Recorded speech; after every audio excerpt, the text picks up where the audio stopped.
Hello everyone, and welcome to Vlinkoz channel. In today's video, I will guide you through the easiest method to forcefully delete a file in Windows 11. And now let's get started.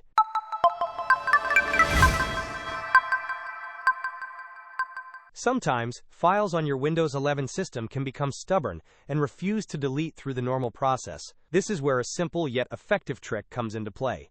Locate the file you wish to delete. Instead of simply pressing the delete key, we will use a combination that bypasses the recycle bin and removes the file permanently. First, click on the file once to select it. Then, while holding down the Shift key on your keyboard, press the delete key. A confirmation prompt will appear asking if you want to permanently delete the file. Click on Yes.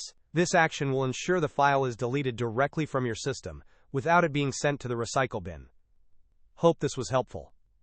Don't forget to like and subscribe if you enjoyed. As always, thanks for watching, and I will see you in the next video.